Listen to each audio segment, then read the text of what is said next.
सारे शेती पाण्यात गेले. शेतीचं भाग दाखव. घरं पाण्यात ते घराच्या पायथ्याशी पाणी लागलेले. एक पुढे ये. हे जाण इकडे पुढला भाग दाखवा. लिफ्ट दिसते तिकडं. हां तेच तर. आता हे जे पुढे इकडं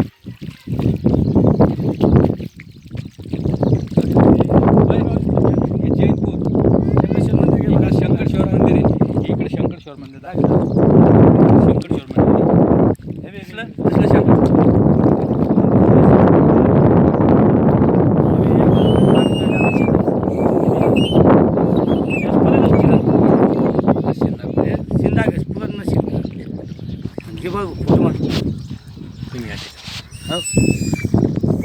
दिगंबर भाऊ हां बोला. इथंच थांबा. आता हे जी लिफ्ट आहे हे फादरचं आणि नेवरगाव आहे बलपूरचं लिफ्ट समोरचं दिसत ते ना. हां हां तर खाल्ल्या 3 पट्ट्या पोत जातात. तिसऱ्या पट्ट्यात पण नाही जातात. हे तुमचं हे बुडवलेलं सप्पर आहे तुमचं. हे आता हे सप्पर ना आहे हे पत्रात सपरात पाणी येते. हां हां सरपण हां हे सरपण याच्यावर टाकलेलं आहे. बत्ती तपती हे परसायचं घर कोणतं आहे? परसायचं हे येडे बाबळी ते का? हां बाबा बाबा बाबा ते पुढं शंकर शिवते बारीक दिसतात ते ना.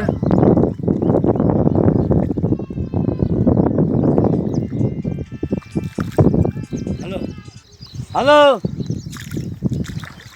हां बोला शिंदे भाऊ. पूर्ण शेतीमध्ये पाणी गेलेलं आहे.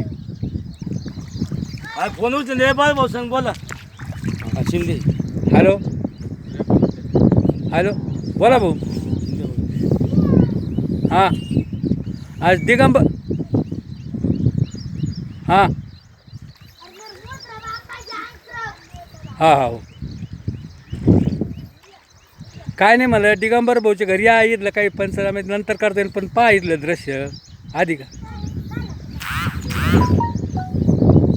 नाही नाही नाही नाही नाही त्यासाठी नाही पाहणी करण्यासाठी या म्हणलं दिगंबर भाऊच्या घरावर या. आम्ही इथलं शूटिंग घेऊन राहिलो. बरं बरं मला काय म्हणतं आपण ते येणार की इकडं हे म्हणायचं तुम्हाला.